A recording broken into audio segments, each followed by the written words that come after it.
Hi friends, இன்றைக்கி நம்ம வந்துட்டு பார்த்தீங்கன்னா ராகியில் கொழுக்கட்டை பண்ண போகிறோம். ஸோ வாங்க எப்படி பண்ணலான்னு பார்க்கலாம். ஃபஸ்ட்டு வந்து பேனில் 1 கப் அளவுக்கு ராகி எடுத்துக்கோங்க. அதுக்கப்புறமா வந்து பார்த்திங்கன்னா 1/4 கப் அளவுக்கு அரிசி மாவு எடுத்துக்கோங்க. அடுப்பை வந்து லோவில் வச்சுட்டு ஒரு 5 நிமிஷம் வந்து நல்லா சாட் பண்ணிக்கோங்க. உங்களுக்கு வந்து தெரியும், இந்த பச்சை வாசனை போகிறது உங்களுக்கு தெரியும். ஸோ நல்லா இந்த மாதிரி சாட் பண்ண பிறகு நம்ம அடுப்பை வந்து ஆஃப் பண்ணிடலாங்க. இங்கே பாருங்க, நல்லா வந்து கலந்து விடுங்க, எல்லா பக்கமும் கலந்து விடுங்க, அப்போ தான் சூடு நல்லா படும் எல்லா பக்கமும்.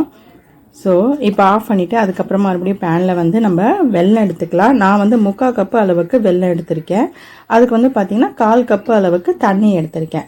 நம்மளுக்கு இது பாகலாம் எதுவும் தேவையில்லைங்க, ஜஸ்ட்டு கரைச்சிட்டு நம்ம வடிகட்ட போகிறோம், அவ்வளோதான். மண் ஏதாச்சும் இருக்கும் இல்லையா, அதனால். ஸோ இப்போ வந்து பார்த்திங்கன்னா அந்த மாவில் வந்து நம்ம வடிகட்டி எடுத்துக்கலாம் இந்த வெள்ளை தண்ணியை.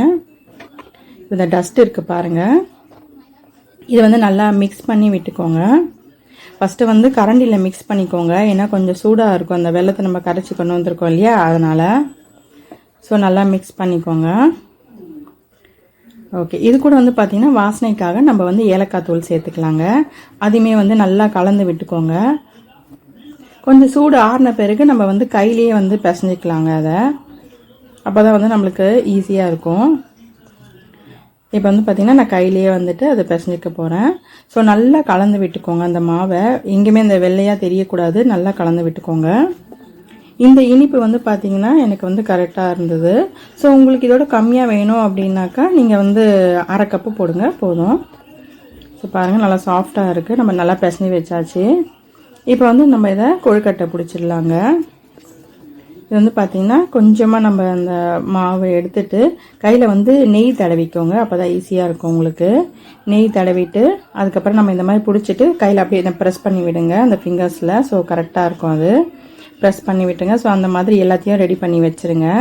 ரெடி பண்ணி வச்சுட்டு நம்ம வந்து இட்லி பாத்திரத்தில் கீழே தண்ணி ஊற்றிட்டு அந்த பிளேட் இருக்கு இல்லையா, அது மேலே துணி போட்டுட்டு இந்த மாதிரி வச்சுட்டு மீடியம்லேருந்து கொஞ்சம் மேலே நான் தூக்கி வச்சுருக்கேன் அடுப்பை. ஒரு 20 to 25 மினிட்ஸ் வேக வச்சு எடுத்திங்கன்னா சூப்பராக நல்லா கொழுக்கட்டை ரெடி ஆகிடுங்க. இங்கே பாருங்கள், நல்லா வந்துட்டு ரெடி ஆகிடுச்சு. இப்போது எடுத்து காட்டுறேன் பாருங்கள், உங்களுக்கு நல்லா சூப்பராக வெந்திருக்கு. இது ஆறின பேருக்கு சாப்பிடுங்க, ரொம்ப ருசியாக இருக்கும், ஹெல்த்தியாகவும் இருக்கும். ஸோ சூப்பரான ராகி கொழுக்கட்டை ரெடி.